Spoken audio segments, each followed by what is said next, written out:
Welcome to rSlash, Am I the Butthole, where OP gets pregnant during a threesome. Am I the butthole for not letting my baby daddy's fiancé name our baby?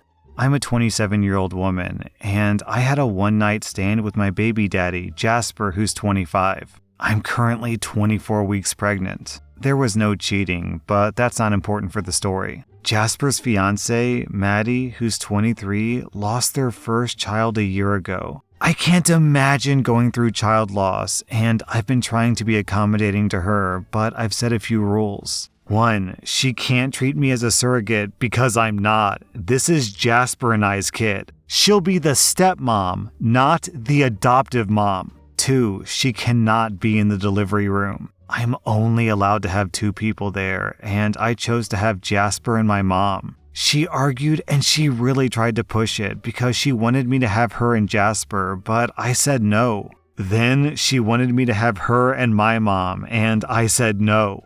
I was clear that even if Jasper wasn't in the room, then she wouldn't be allowed either way because I'm not comfortable with that. 3, she can't make big decisions for our kid on her own. She can suggest and she can ask, but she can't take them unless it's an emergency. Aside from that, we're all aware that this situation isn't common and we'll have to learn along the way. A few days ago, the 3 of us went to dinner and Jasper asked if I'd given any thought to our kid's name. I said yes and gave him a list. I told them they can add some names to it and then the 3 of us could discuss them and choose one. Maddie told me that she wanted to give the kid her dad's name as a middle name since it's very special to her. I'll be honest, I do not like that idea because a family's name, and a father's one at that, seems very personal. I also didn't like it that she behaved like the decision was set since that's not our deal. Jasper didn't seem that fond of the idea either, so I told her that. And that while we could consider that name and think about it, I just wasn't sure. Maddie got quite pissy and said that it wasn't fair that she wasn't allowed to have a say in anything without passing it through the mom police because this was her child too. She can't be in the delivery room, she won't give birth to them or have any legal rights, but the least that I could do is let her have the middle name. Jasper tried to argue with her, but Maddie refused, took her things, and left us there. He stayed back for a while and he apologized for her before taking me back to my own house. My mom says that she understands Maddie's POV. I'm having a child with her man after losing her own baby, and she's not allowed to do anything without me or Jasper saying yes first, and that maybe I should let her have it since middle names don't really matter anymore. I'm still not entertaining the idea, but I want to ask anyways.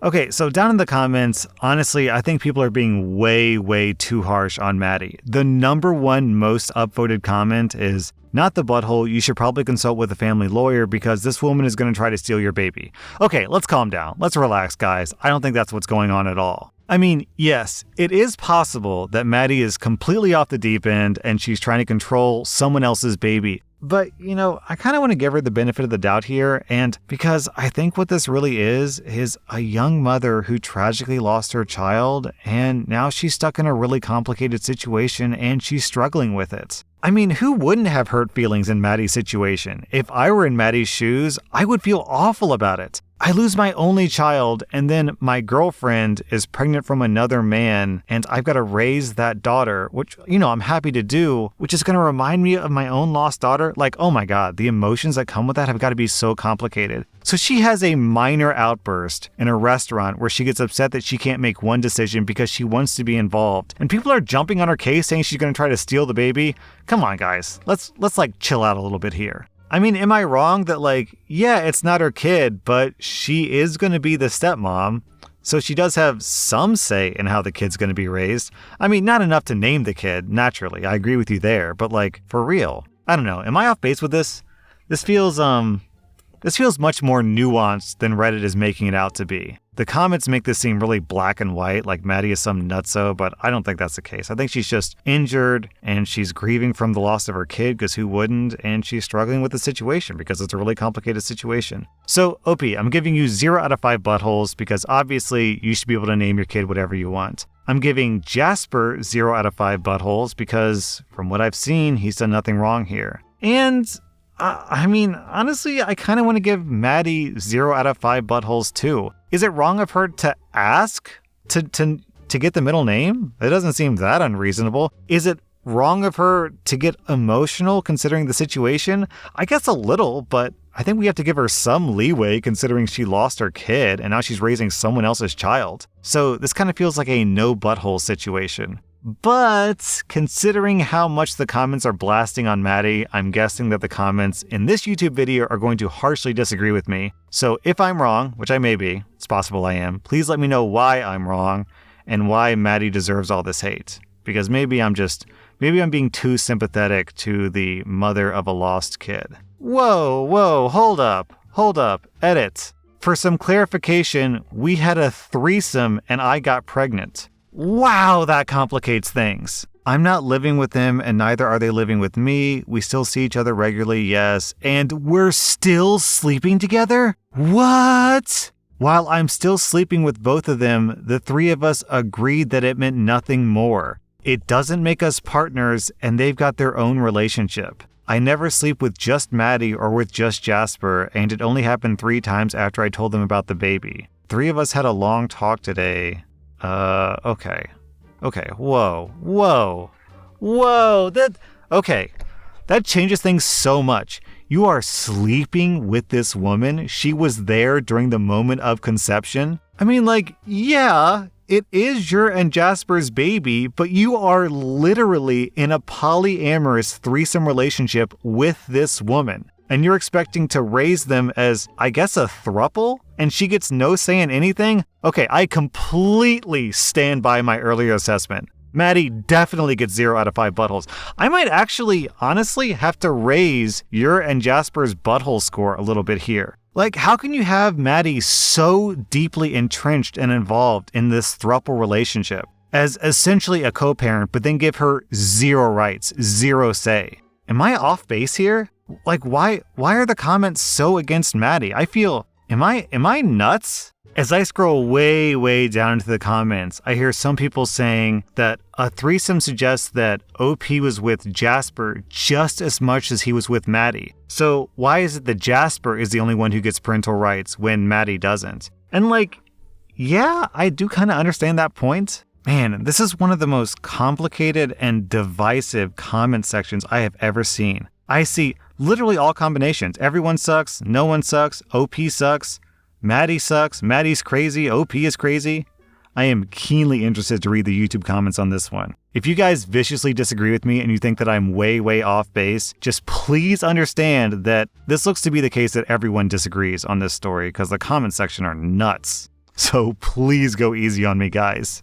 Am I the butthole for losing it on my fiancé for disinviting my stepsisters from our wedding? I'm a 25-year-old woman and I'm getting married to my fiancé next month. We've had no issues with the wedding planning except for the guest list. For context, I have a large family. I have 2 stepsisters aged 18 to 20 and a biological brother who's 27 and also a biological sister who's 30. My fiancé argued that the guest list should be cut short and suggested I only invite my immediate family. I asked him to elaborate and he suggested excluding my stepsisters. I said no and got upset with him for implying that they're not family. He said, "Well, that wasn't what I meant. I was just speaking from a technical angle." Especially since I didn't include them in the wedding party like my maid of honor and my bridesmaids. So they thought that they were unneeded, but I said they were wanted and will always be wanted and included by me. Well, days ago, my stepsisters called saying that my fiancé canceled their invitations and told them some lie about changing wedding location and telling them they won't be able to come.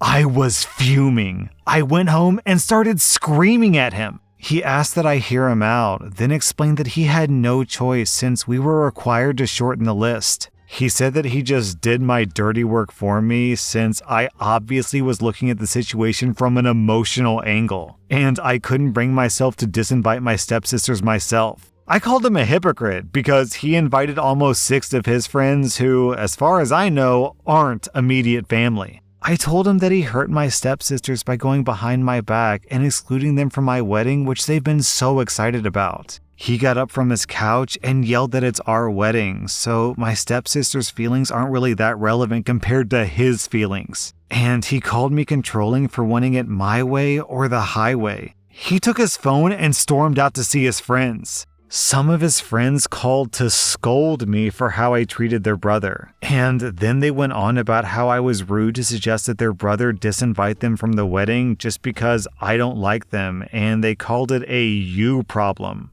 My mother-in-law called and is wanting to speak with me. He probably told her what's going on, and she's probably going to ask that I apologize for yelling.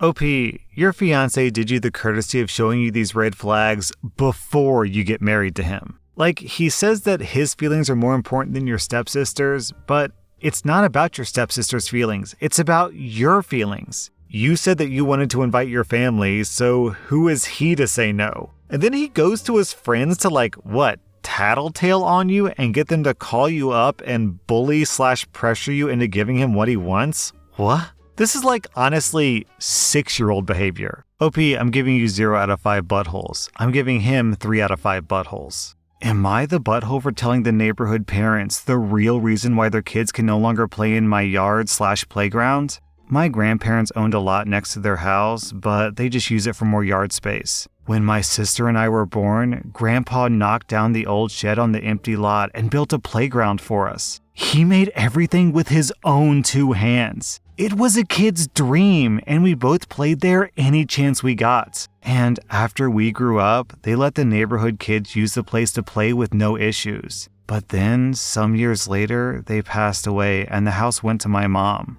I found out that I'm expecting, so my husband and I started seriously looking for a house. Mom suggested that we buy my grandparents' house since we know it's a good place and us buying it would keep it in the family. It's still in good shape, it has no HOA, and it's close to a good school. So we bought it for a steal and we moved in ASAP. Right away, we noticed parents hanging out at the playground with their kids. We didn't mind at first and we used the chance to introduce ourselves. Everyone was lovely and younger than I'd expected, but it seems that a bunch of couples with kids had taken over the street in the past 5 years or so. The problem arose when Neighbor Witch brought her kids over one afternoon. I happened to be by a window and I saw a flash of red outside. It was a kid in a red shirt literally standing on the roof of one of the 2-story playhouses, almost 10 feet off the ground. I ran outside thinking that he was alone, and I said he had to get down right now. That's when Neighbor Witch stormed over from who knows where and yelled at me to F off and not tell her kid what to do. I asked if she was his mom, and after getting a yes, I asked her to make her son get down before he got hurt. She argued with me, saying that I couldn't make him do anything, so I told her this was my property, and yes, I can. And that's when the kid fell. Thankfully, he fell when he was halfway down and only onto the grass, but he still wailed like he was dying. He was fine. He got up without issue and ran over to the Neighbor Witch. She picked him up and said that if he had been hurt, she would have sued me, so I threatened her with the cops if she didn't leave. She flipped me off and called me a gin jockey.